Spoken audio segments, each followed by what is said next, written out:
This episode of The Mimic's Veil is sponsored by Taste Invader Tea. Treat yourself to 15% off an order of daring and delicious tea at tasteinvader.co.uk using code TMV.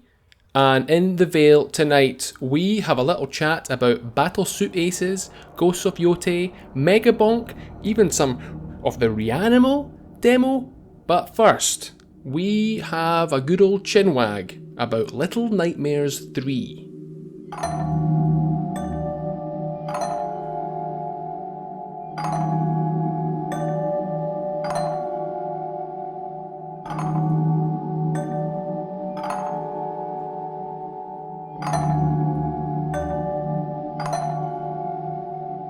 The first of the Little Nightmares games not done by Tarsier. This is Supermassive.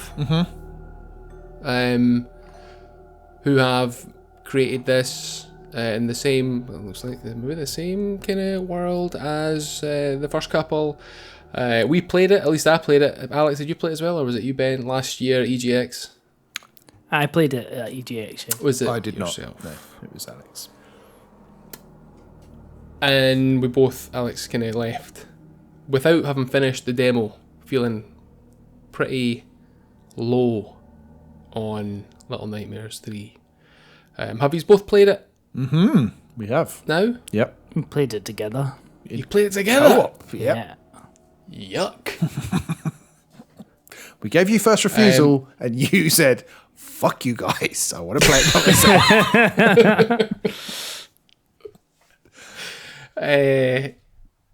Yeah, I'm. Let me just say, I am higher on it now than I was after playing the demo. Not by much. Right. I was thinking of ways to describe it earlier, and the best way I could think of was, you know, these parasites that take over dead insects' bodies. Yeah. And the insect looks like it's walking around, but it's not. It's dead. Yeah. That's Little Nightmares 3. It really, I think it's okay, but like it's really just it's a really pale impersonation of the first two games. Yeah. Like I think even down to some of the set pieces in there, really similar to 2, like more than 1. I think I'm just quite disappointed in it that it's that in the kind of not the state. I think it's a relatively well polished game, better than it was last year. But it doesn't feel like anything really happens. I've done the first, more or less the first 2 chapters. I think towards the end of the second one. And I was just, I'm just a bit like, you know what I'm like when I say you're kind of going through rooms and there's nothing in there. Mm-hmm. That seems to happen quite a lot in this, whereas I can't remember that being the case for 1 and 2. Maybe it did happen. But if there was an empty room in 1 and 2, there was a purpose. Like, there would be like, oh, well, there's a hidden something or other in here. It's worth looking around. Yeah. But so even when I was playing it downstairs before I came up here to record, to go to the pub, and I went through a series of maybe 3 rooms, all with nothing in it. Yeah. And I was like, why? It looks like this room might serve a purpose, but maybe we return back here. But like you keep on going, and there's no real way you could get back to that room because you're out of a building and off somewhere else. Yeah. It's missing atmosphere. There's no real tension. Like, I don't think there's any spoiler. It was the last year, the big what do you call it, like statue at EGX was the big baby. Yeah. What have you guys played up to that? So I've done the first 2. Where have you guys? We've done the first one. The first chapter. Yeah. The first one. Yeah. The baby just kind of walks off. Yep. And then that's it. Yep. So I was like, is it going to come back? Like, what's going to happen? Like in the first couple, there was like an end. Like you killed the person, or they stumbled into a furnace and fucking caught fire. But with this, it just feels like there's all these little ideas dotted around, and they're like taking half of the way to their full potential. That's how it feels to me. Like I really want to finish it, but it doesn't feel like it's Little Nightmares game in name only. Yeah, I think your Parasite analogy was bang on. Like it looks and sounds like a Little Nightmares game, but it isn't. It's got a lot missing, I think. Yeah. You said you want to finish it. I've got no interest in finishing it. After one, like Alex and I, it got to the end of that, and it took us an hour maybe to get through the first chapter. Yeah. And we were both just like, well, that seems like a good point to stop. Which is pretty damning, but I don't know, it was a slog to get through. Like, how many fucking ladders, how many doors do we have to push through? Little hatches to go through, and it's like, is this fun? It's not tense, like you said. That doesn't build any tension, and it's not fun or interesting or difficult. It's just fiddly to get the controls down. Who did you pick? I don't think we got a choice. I think Alex just got. I got a choice, so I got to pick one character, and then Ben just automatically became the other one. So. Who did you pick? Who were you? I can't remember their names. The one You with were the goggles and the braces things, like not the one with the beak. Okay, that's who I picked with the bow. Ben had the bow. I was the guy with the bow, and I had the range. Oh, you're the guy with the bow. Okay, yeah. So like you get to a point in that first stage where there's like beetles flying around. Yeah. Mm-hmm. Oh, I was genuinely ready to pack it in. I was like, this is so frustrating. Like, so that what do you have to do in, as a one player then? You're controlling the bow. Does an AI control the other person to go and bash them? Yeah, no, they just sort of stood there and got eaten. So the guy, when I had the bow, the things would come in, I'd equip the bow, and it kind of vibrates when you're locked on. But because of the way that, it was the same with the first two games. I know, like Mark Hammond has complained about how imprecise it is, and I was like, it's fine. I never really bothered. I hadn't really found an issue with that. But you're in this weird sort of 3D environment that you can't see around. You can't pan around. It's just your character in the middle, sort of like ambling around, trying to like aim up, and it's just so imprecise. And I kept on dying, and I was like, this shouldn't be this difficult and annoying this early. Yeah. It's properly off-putting. Yeah, and it was even like some of the chase sequences, like it didn't give you enough notice that you were in a chase sequence until it was too late and something was already falling on top of you. Yes. And then you're like, well, that was annoying. If you'd at least kind of let me start running, it would have been fine. But it's just like it's so unintuitive in terms of even the buttons that you need to use to like control. I'm like, why do I always need to hold R2? Fucking hell. Yeah. Why can't I just grab onto a ladder and then just go up it? Why do I need to be holding it all the way up and then fall off the top because it doesn't want to climb over the... Yeah. I think that's the same with the first ones. I think they've sort of kept that the same. I don't remember that from one, to be fair, but maybe you just weren't doing it as much. I don't know if that's the thing, because it was like, oh, here's another it was, as Ben says, like you'd wear like, another ladder, and that's only in the first chapter. I'm assuming they probably continues. Yeah, there's bookcases, and what I've noticed in the second one more is the little hatches between rooms. There is a staggering amount of them. It's not even like it's a fun mechanic to open them. It's just like... No. It's like, well... You go from one to the other. Yeah. Yeah, very... Another thing I've noticed, sort of more so in the second chapter, is that it's almost like they've gone and watched or played Little Nightmares 2, which I'm sure they have, and they've gone, let's do this, but worse. Worse, yeah. But yeah, it does feel like there's lots of tellies. And like there's the big, the first one, the big heavy guys are getting sort of carried around the place, and it's just so.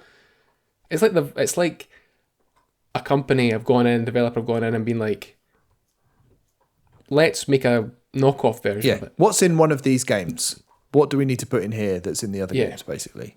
And the like we obviously the nature of what we do here, we normally bring games to the table that we are excited to talk about and have enjoyed playing and stuff. So it's very rare that all three of us will be laying into a game to this extent. But it just feels like there's a real lack of creativity. It just feels like they've gone, right, this is what those games look like. Cool, make one that looks like that. And it does, and it looks like it, but it plays. I mean, it's just not fun. We were wrestling with the controls the whole way through that first chapter. And I think there's, 4 chapters, Alex, do we assume? It looks like it. 4 and then DLC from what I can take from the chapter select screen. But moments of hilarity from like just, the bit towards the end, Alex, where you mistimed the jump to get across five times in a row. I was cracking up because by that point we'd realised, we're not really having much fun. And so that you just take your fun where you can. But it just, it's, as Alex said, it's just so unintuitive. Like, it feels like you're wrestling the controls and that's the tension.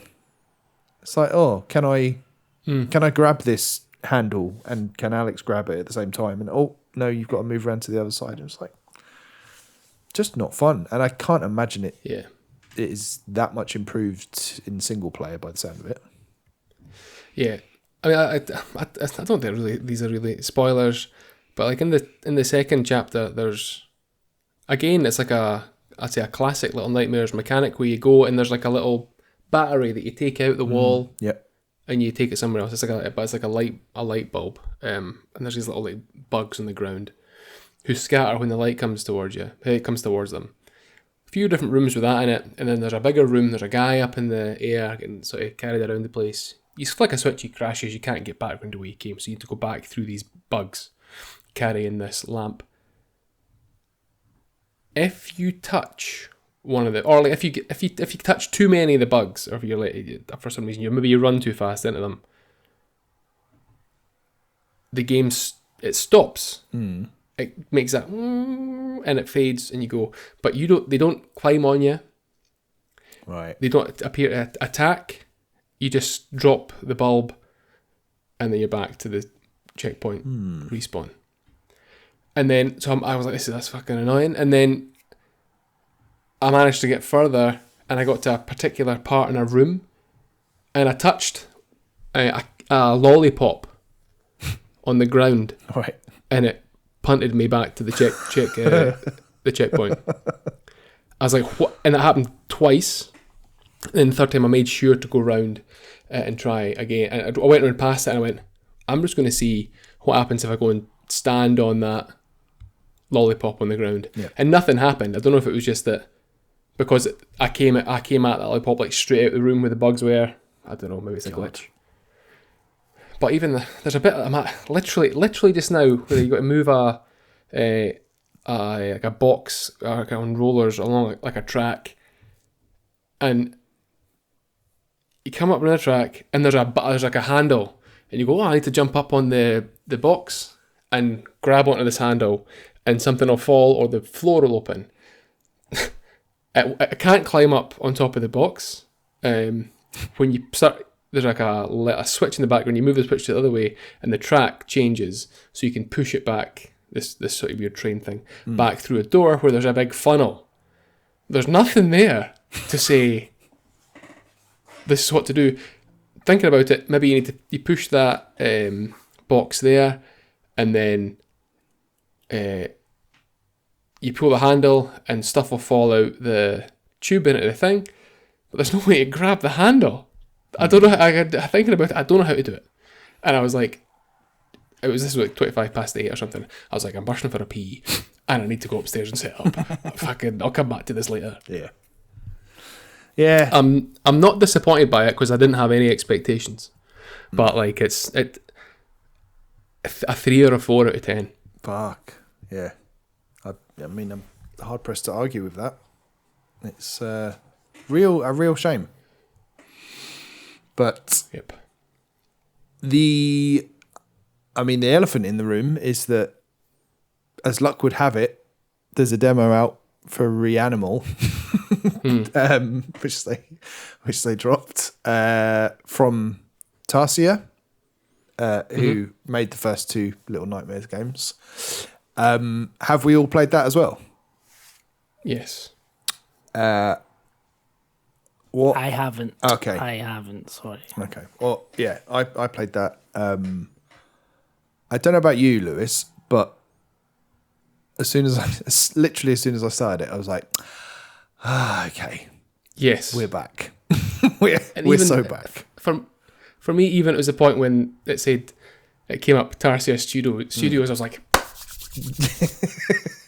But even like the font that they've chosen, I've like from that point on, I was like, oh, a big red font on the screen, yeah, and it's just there's ideas right from the start, and there's variety throughout. There's atmosphere. There's atmosphere. It's like a 45-minute demo, right? If that, pretty short, but it's delivering everything that I want a game like this to deliver, and Yep.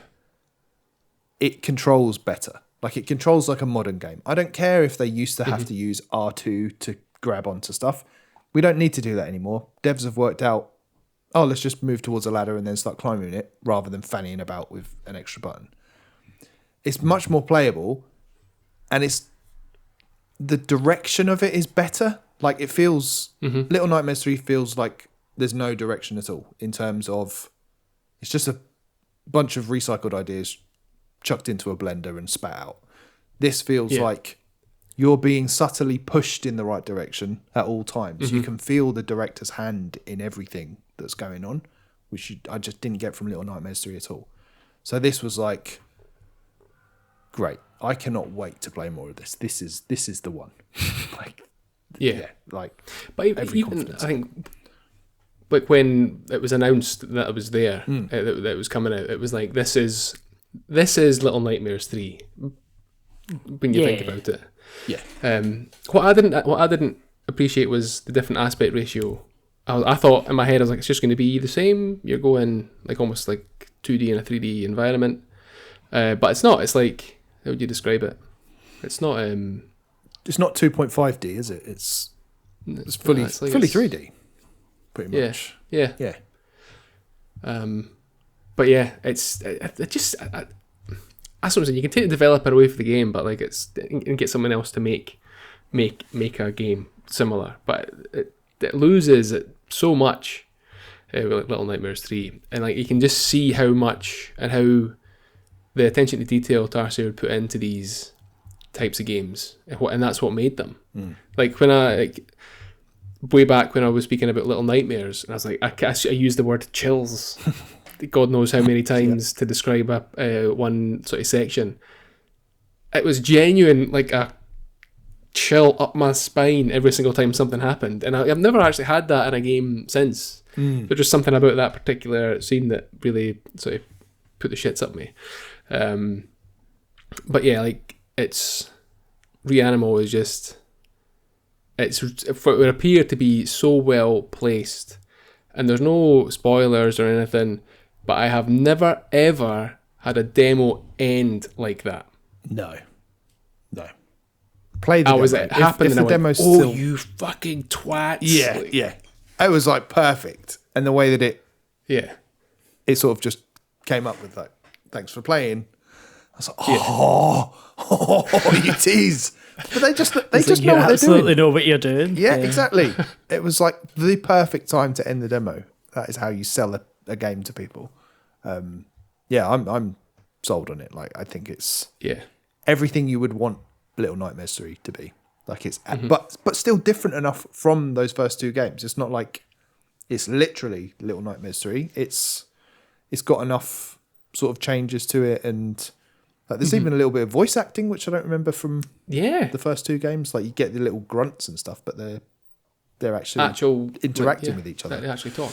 And yeah, it looks good. Played well on deck. I dropped the settings down because it was a bit choppy. I think it was trying to run at too high of a frame rate to start with. But look, it's a demo. I played all the way through Little Nightmares 2 on Stadia, mostly on a mobile phone, and that was fine. I still had more fun with that than Little Nightmares 3, doing it that way. Yeah, Little Nightmares 2 is a brilliant game. Yeah, really good. But yeah, REANIMal, but I'm very promising.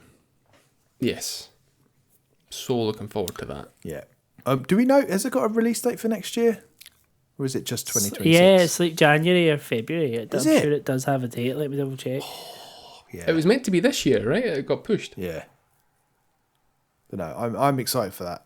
That's going to be a good one. If you do have the means, there's the demo on Steam. Yeah. Definitely play it. Yeah. Probably one of the best demos I've played, actually. Yeah. I think, like, as a encapsulation of what the experience is going to be, like, and actually having an end point and not just, tapering off. It was like a really strong showing for a demo. Yeah. Recommend checking that out. Good. All right. Well, let's look. No, it doesn't have a release We fulfilled. date. I was wrong. Okay. Sorry. We've fulfilled Q1, our. but it's not dated. Q1's soon enough. We fulfilled our Halloween quota, though, I think, by covering those two games. We've done what we need to do. We've done spooky shit. So how about we move on from that? And Alex, you seem like the right person to tell us about Megabonk.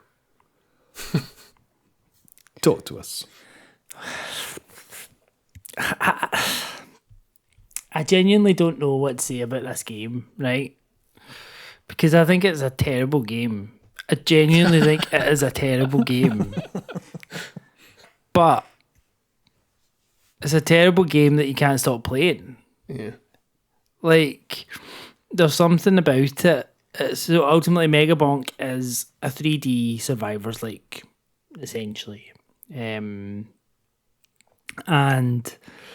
you have a couple of maps to go and play through and characters to unlock and quests to do, and it's just basically about surviving through the different difficulty levels to get as high a score as you can and beat final bosses and such. But I think the real goal of the game for me is find the build that breaks it. Like, it's not necessarily about... I don't think the game is necessarily about skill. I don't think it's necessarily about learning how to play it. I think it's about learning how to break it, because that's how you beat it. You could just turn the wrong way in this game and you're dead. Like, it's very frustrating at times, but you can suddenly have 500% life steal and then you just can't die. Like, it goes from one extreme to the other, and it's fair play to this guy who's gone and made this game, and it's blown up like they've sold over 1 million probably copies. have ever foreseen. Yeah, Has it's it? ridiculous amount of people playing it in sales, and I think visually it like reminds me of a time between like the Sega Mega Drive and the N64 where there was like attempts to make 3D games. It's like just the way that the trees and some of the baddies are just really reminds me of like that weird point. Yeah, how like nothing like Minecraft really prototype. rotates in 3D. It's all just like jerky. Yeah. Simpler times. I quite enjoyed it. I've had a couple of runs on it. I've used like both characters. I prefer the knight. Yeah, it's just really daft. I could really see where. Like, I don't know, is it one guy who's made it? Is it? I think so. Yeah, I'm pretty sure it is. Like to think back again, like you can't not compare these games to Vampire Survivors, but like some of the like when you get a chest, It's just reminded me. Vampire. Yeah. reminded me of Vampire Survivors, and I would think that it'd be good to have more weapons. Yeah, You do There's get more weapons.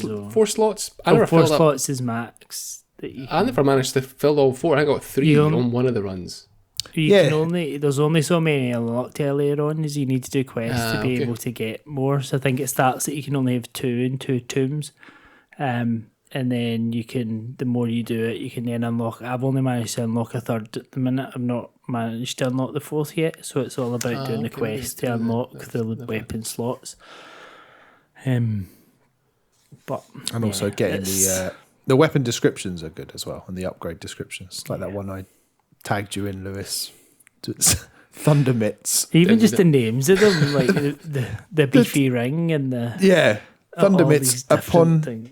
Upon hitting an enemy, clap their cheeks so hard it generates a lightning strike. 10-second cooldown. Just it clearly in every aspect isn't taking itself seriously whatsoever. Like it's clearly a piss take. But yeah, I mean it's fun. Back when we did the Survivors like special not too long ago, and I think one of the things I was saying about it is I always feel a bit like guilty playing a Survivors like they're a bit junk foody. This feels like that cranked up to absolute maximum. Like this feels like the sort of game you need to have a shower after playing.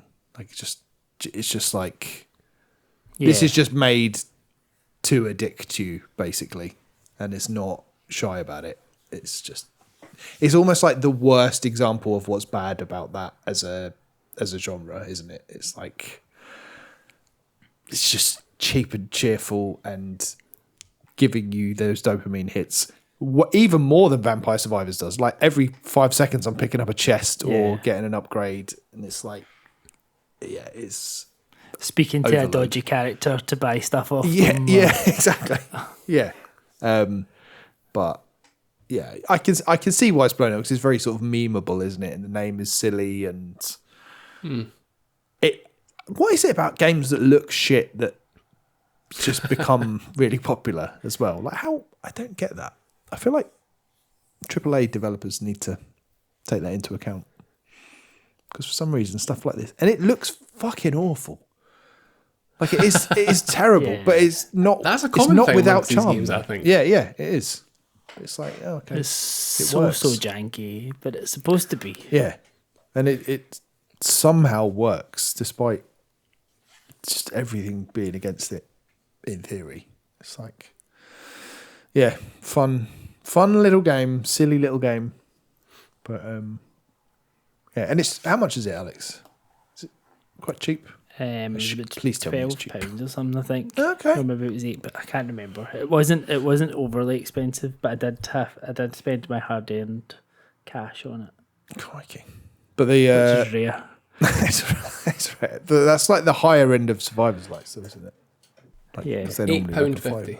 Aye, £8.50 Okay. is that? Yeah, it's not too bad, and I'm sure it'll be on deep discount regularly as well. But yeah, Megabonk, great name. Dead. Yes, Yeah. I a skill issue? I've been playing a couple of things this week. Just probably early impressions of both. Battlesuit Aces is possibly the most me game since the last me game we spoke about. Is this the one that we missed off a wish list or pish list? It is, which yeah. we really shouldn't have. Criminal oversight on our part. But yeah, Battlesuit Aces is a deck builder with sort of visual novel kind of elements to it as well, where you are basically, doing this deck battling, kind of doing the same sort of thing as, what's that game called? I've forgotten the name of it. Star Vaders from earlier in this year anyway. Yeah. And then there's the other one that starts Cosmic something or other. Can't remember the name of it that I played last year. But like you are basically using cards to destroy the ship that's above you, or the enemy that's above you, and all of the other enemies that spawn. And very, very cool little system. I'm really early on, but I think what I appreciate a lot about it, in stark contrast to Megabonk, is the presentation of it is really, really strong.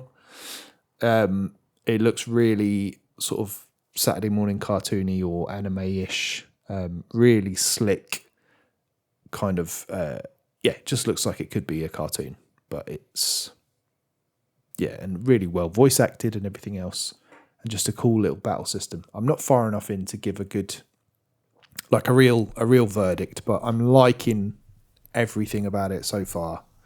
It's just a case of whether I can sort of stick with it with everything else that's coming out and everything else that needs to be played. But yes, from the same developers as Battle Chef Brigade, which was like an early Switch indie darling. Did either of you guys play that one? Battle Chef Brigade? No. Yeah, that's quite good. Yeah, I think you'd like it, Alex. It's like a match 3 puzzler, but you also have to do a bit of brawling and a bit of like story shit as well. It's a really cool game. But yeah, this is gives a very strong first impression. Is it like, kind of like was the Marvel Snap? That's the one. I would say similar. Trying to remember, because it's been a long time since I allowed myself to get addicted to Marvel Snap. Yeah.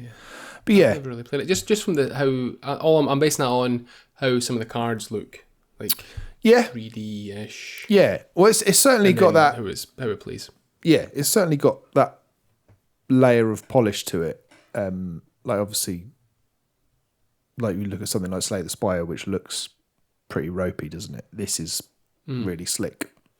I don't know if it's got the same depth as something like Slay the Spire or Monster Train, but yeah, early signs are very, very promising for this one. I've got this installed. I meant to play it, but I did not have time. But I'm going to have a little shot. Well, there's only so much one can play in a week. You know? Yeah, I understand. So yeah, and I've also been juggling that, and I have made a start on Ghost of Yotei as well, which has. I just remember getting very confused the other night because Ben told me when me and Ben were going to go and play Little Nightmares 3. He said, and I was a wee bit later getting logged on, and he said, it's fine, there's just an old man teaching me how to cut bamboo. And I thought this was in Little Nightmares 3, and I was getting very confused. Yeah, Alex. Why would there be an old man teaching you to cut bamboo? He replied with like the shocked emoji, which I was like, that's weird. Why would that be shocking? But yeah, I guess if you thought there was an old man teaching me to cut bamboo with my left hand, that would be a weird thing to happen in real life. But yeah, this is a really strong start to a game. I put off playing it probably for about a week because, you know, like when there's a big open world and you're like, well, this seems like a big undertaking. It's just going to be tick boxes and everything else. I don't know. This feels like it could hold my interest a lot more than, well, Assassin's Creed Shadows, which I dropped off really quickly.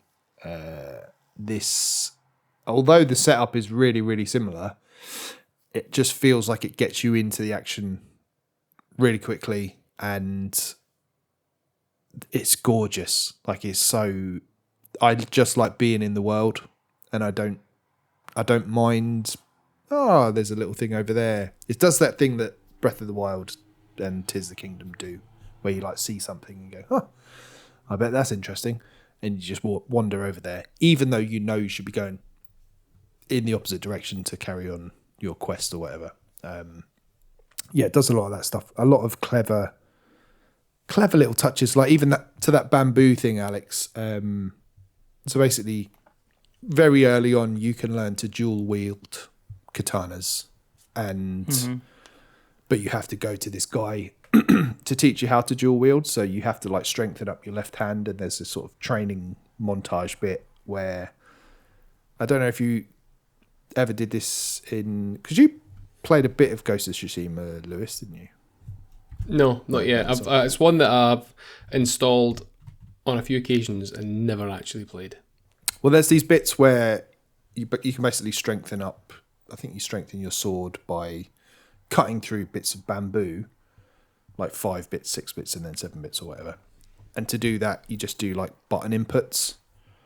So they do that again in this game, but then when you're trying to learn to dual wield with your left hand, your weak hand, all of the prompts are on the left hand side of the controller. So it's like pushing in L3 and hitting L1 and left on the D-pad and stuff like that, which is fucking hard. But then after like three nights or so of doing this training with this guy, they get slightly easier. So it'll be like, instead of L3, it'll be like L1, left, down, right, up kind of thing. And is there a left-hand mode for left-handed people to get it swapped round? I don't know. So it's easier for them to begin with. Great point.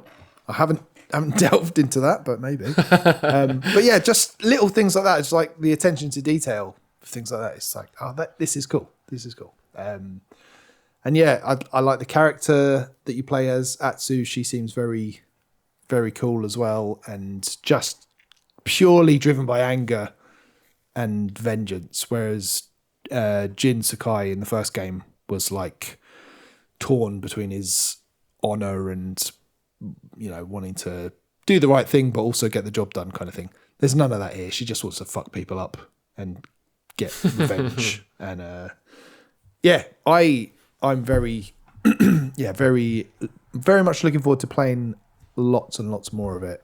I know I appreciate I said I had a similar first impression of Death Stranding 2 and never made the time to go back to that, but I think this one I will, because it's just existing in that world and knowing that I've been to the place where it's based is cool as well. So it's like based in what is now Hokkaido, like the northernmost island in Japan, where I spent a lot of time. And it was like rural and there's horses everywhere. Like in this day and age, I stayed in a little town called like Urakawa and travelled around the island a little bit as well.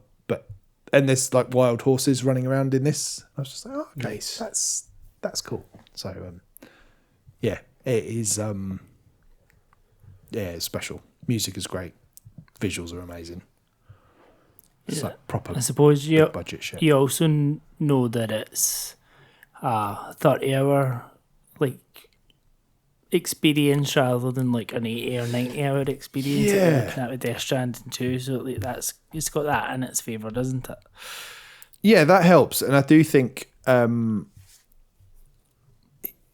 You get what you want out of games, so, and we're always like advocates of tweaking difficulty levels to get the experience that you want out of it. And the experience I want is just to be in this world and appreciate a cool story. And I don't care very much about learning the combat techniques and stuff. It's cool. Like I'm playing it like you would a beat 'em up and just mashing a few buttons, learning a few little techniques and on to the next kind of thing. Loving it. So yeah, hopefully I'll have more sort of fully formed thoughts. If not before the next episode, but after I've played a few more hours of it, certainly. Did you finish Ghosts of Tsushima? I did, yeah. Did you? Yeah. How long are these games? I think, 30 to 40 hours, I think.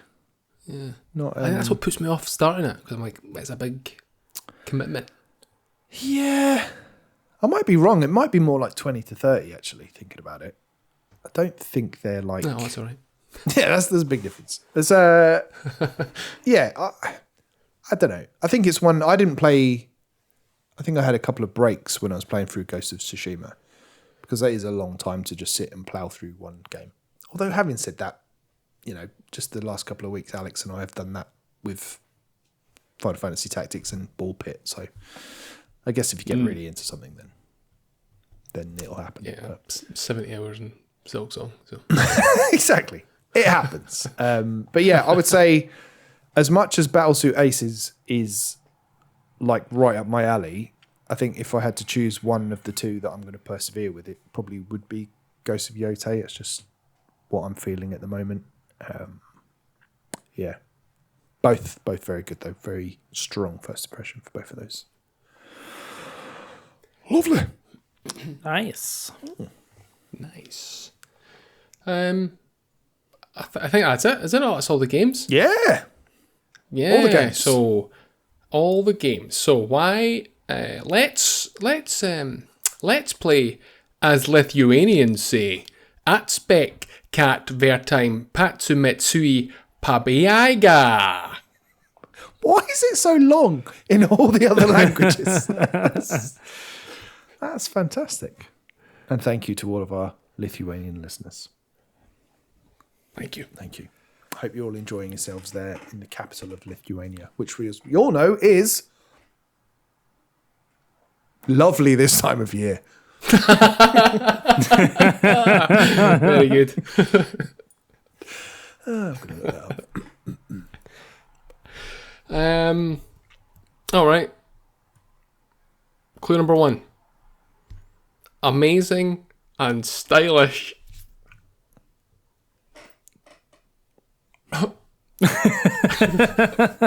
Is that a clue? Yeah. Amazing and It's for a review.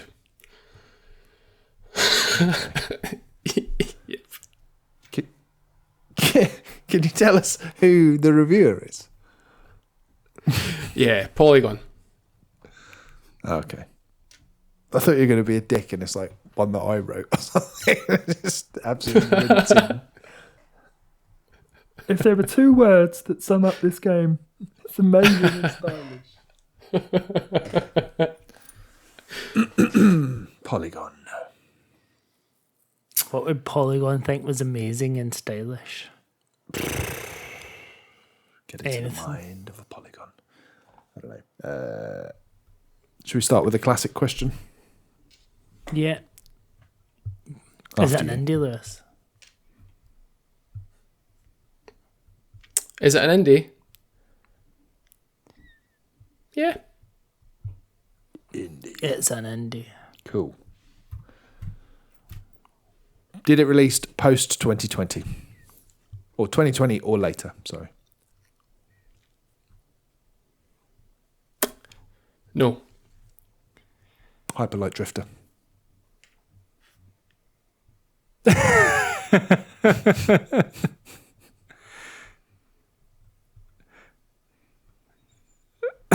I guess. I mean, that's the first thing that popped into my head. How would you narrow that one down, Ben? Does Does the developer have an organ in its name? the developer have an organ? A massive organ. Does it? Would you describe the art style as pixel art? No. Okay. So it's not Hyperlight Drifter. Okay. Okay. But it is amazing and stylish. Yep. That was question 3, right? Yeah. Yes. Okay. Genre? Genre. Roguelike. It's a bit early for roguelikes. Roguelikes didn't really kick in until like Hadesy time, did they? No, I suppose they did, but yeah, not as much as the last few years. I think we could say roguelike or... What about, does it contain platforming elements? How's that for a question, Alex? Yeah. That's a good one. I like it. Okay. Does like it it too. contain, does it feature... that makes me not want to ask it. Does it feature platforming elements? No. Okay. No platforming. Okay, so we can rule out the likes of Katana Zero, Celeste. Caved Story. I mean, Celeste, that doesn't contain platforming elements. Celeste is a platforming game. Well, you can't comprised be a platforming game without containing platforming elements, can you? So yeah, I read that as it's got a little bit of platforming in it, but it's not its main feature. Has it got any platforming in it whatsoever? Question 5? It's not Celeste, because Celeste is very much pixel art as well. So that's fine. Okay. So no platforming. So that makes me think. I can't imagine anything turn-based being described as stylish. Although I think I might have just done that about Battlesuit Aces. Amazing. So maybe I'm talking out my ass. You could be. Yeah. What else have we got? I think it's not pixel art, because so many indies are pixel art. Yeah. But then you get the old hand-drawn stuff, don't you? Like, stuff. Like Hollow Knight isn't pixel art. Or could it be? Have we done Hollow Knight? I don't think we Well, ever it's a have done Hollow platformer, Knight. of course. It's not. Yeah. So I'm thinking, because there's no platforming in it, I'm thinking it's not side-scrolling. Top down. Top down, or what are the other genres, man? Oh, there is. I don't know what. Again, this has just popped into my head. Return of the Obra Dinn has popped into my head. Did you not do that? I don't think so. Because was that not the one with the 1-bit clue? Oh yeah, you might be right actually. Yeah. Nothing in the rules to say that I can't reuse games. That's true. Well, it's be poor form. It's just good etiquette. Yeah. Yeah. All Okay. about poor form. Yeah, you showed that last week. Absolute stitch-up attempt. Go on, Alex. Have a bash. Question 5. Is the character name in the title? No. No, don't do that. All right, give us a clue. Redacted is one of the most intense, immediately gratifying redacted experiences. Redacted is in redacted over redacted there. Redacted. What?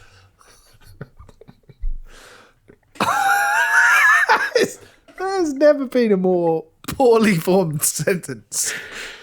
No, the clue is redacted is one of the most intense, immediately gratifying redacted experiences. That's it. Okay.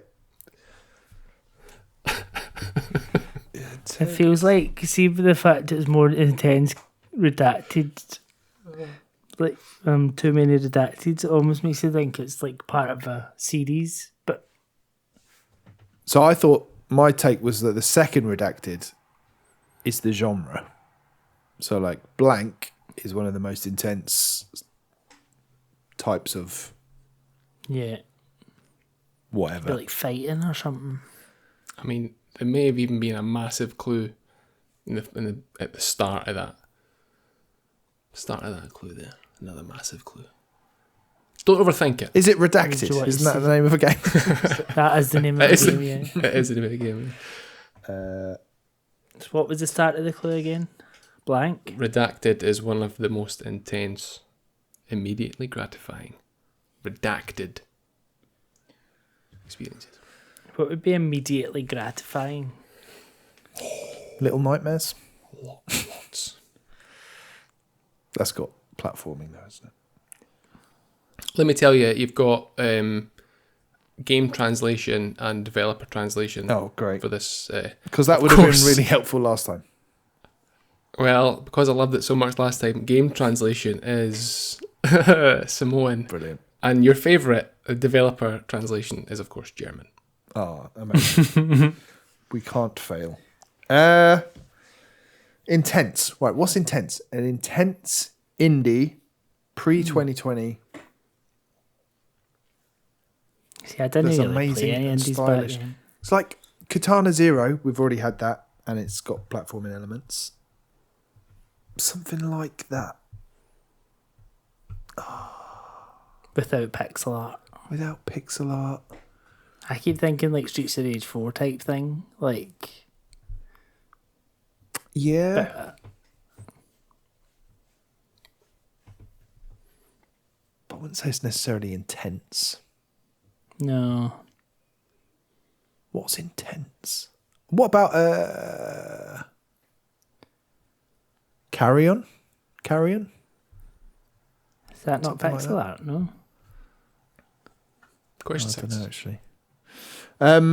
Let's do genre then. Or perspective, I would say, is a good one. Is it 2D? That's it? Yeah. No. It's 3D. Or is it 3D? It could be 1D. It's One Direction. 4D. Right, 3D, intense. Are there Redacted.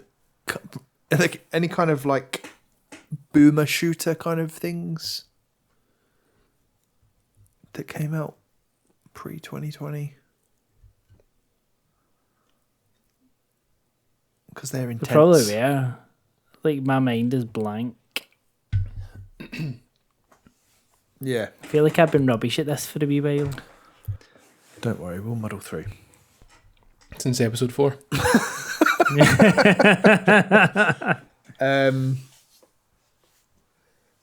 I need to think beyond first-person shooters, though.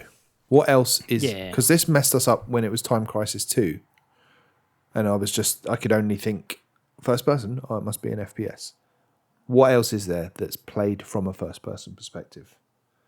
Do we know it's first person? No, we don't. I don't know where that came from. Yeah. Good catch. 3D, though. So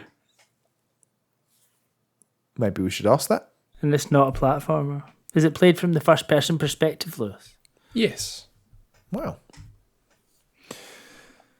It could be a puzzle Yeah. game. But how intense are puzzles? Depends. Very. It could be something like a jigsaw.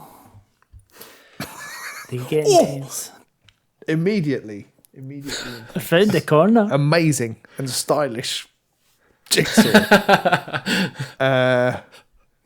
This jigsaw is immediately gratifying.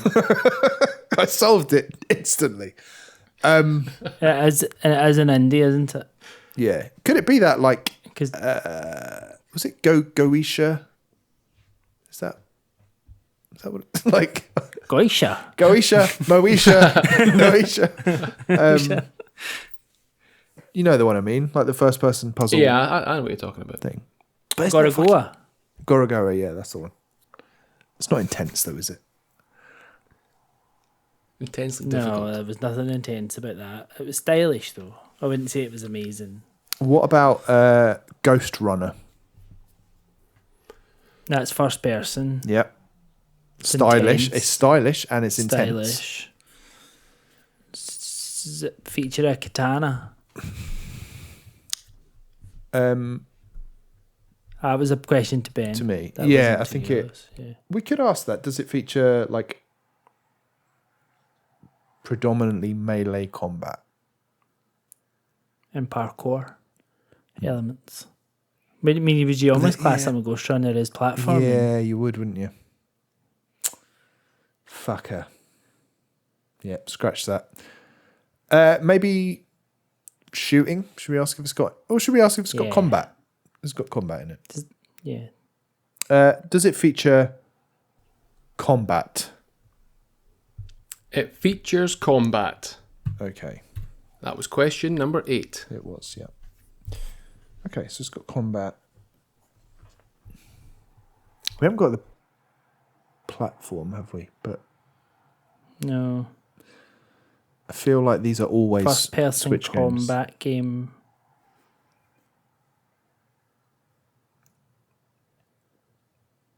3D, intense, amazing, stylish.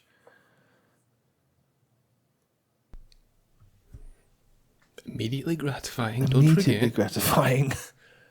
I feel like it's something you could like, and that like stylish and intense is like something you can pull together loads of combos or something like that. Yeah. But I can't think what that would be. No. Okay, let's. Sifu? It's not first person though. Is it not? No, it's not. What was it? Alex said Sifu, but and It also wasn't G2020 either. no, and we've already had that as well. I think. Always good. That's the kind of thing I was thinking though. Yeah. How about have Alex or I played it to your knowledge? If you're able to answer that question. Yes. Which one of us? Is that question 10? If I had to hazard a guess, Ben, I'd say it was you. Yeah. Stylish, immediately gratifying. Pre-2020.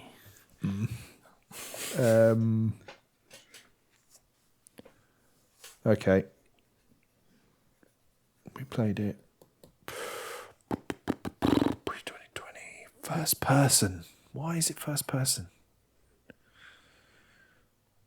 Why is it always first person?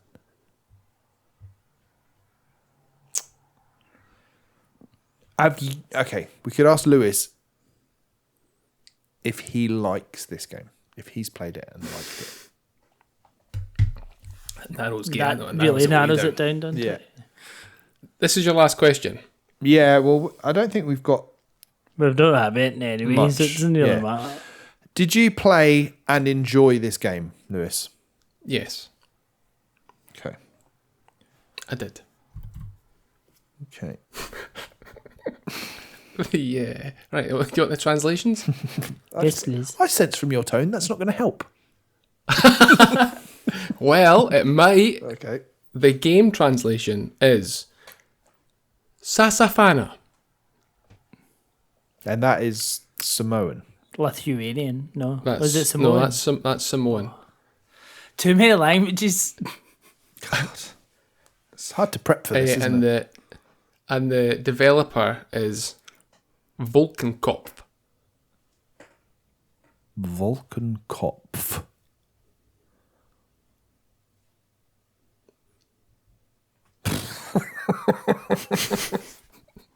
What is the point? This is ridiculous. That's why you're meant to do better during your questioning. That's why you're Can't meant to you at give least better clues. give You were us- the one that was forever moaning about clues, and now you just get worse by the week. Yeah, get him, Alex. Intensely gratifying. Intense, immediately gratifying, amazing, stylish, first person. We've already had Neon White, and that features platforming. And that wasn't That wasn't pre-2020. pre-2020. Ghost Runner is... What's the name of the... What is the German thing again? Whatever that was. Was that the developer? Volkenkopf. Volkenkopf. Is that 2 words? Or one? No, 1 word. one word. What does Volkswagen mean when you translate it? Because Vulcan's nearly like Volks. Volks. Bertie Volks. I've no idea. Wheel? No. Volkswagen. Wheelwagon. Wheel car. Say what you see. I have no idea. Volkswagen. I think we just need to give in. Yeah. Yeah. I mean, we could say Ghost Runner. I think that's the only thing that I've got, but it's not that because It's got the closest we've got, but it's got not that. platforming elements. So yeah, we're gonna throw in the towel with Ghost Runner as a guess that we know isn't right. So there we go. It is, and it's unfortunately not Ghost Runner, but it is. Volkenkopf is Cloudhead, and this is 2019's Pistol Whip. Do you know what? I really, really nearly said, "Is it a VR game?" And we didn't. I didn't. And I think you would have got it if we'd said it was a VR game. Fuck. There's a lesson there. We both played it and Both played it and loved it. Yeah, all played it, And the music is brilliant. God damn, that feels like a miss. It does. But then we'd never think you would put VR on here. No. What a tit. Damn it. Oh, that's such a good soundtrack. Yeah. And a great game. What were you going to say there? That's what. No, that's annoying. I think that's the most annoying one because the VR question did pop into my head and I just immediately dismissed it because it's not going to be VR, is it? God damn. Because, 2019. And then when you go back to mentioning Time Crisis as well, I mean, it's... God damn it. Yeah, so we did mention it during Time Crisis. It was released November 2019, a PS4 port 2020, February 2023 was the PS5/PSVR 2 when we played it. God damn. Such a good game. Mm-hmm. Just to claw back. Actually, wanted to claw back a little bit of pride here, Lewis. The capital of Lithuania is Vilnius. Oh, I knew that. Yeah. Yeah. You knew that. Obviously, we all did. We were playing for laughs. When Jacques Vilnius. There we go. Perfect. Right, the song that we're going out to today is a fucking banger. Oh, it's amazing. I had it on headphones earlier. I was like, oh my god, it's just so good. It is so fucking good. And it's Revelations by Hades from Pistol Whip.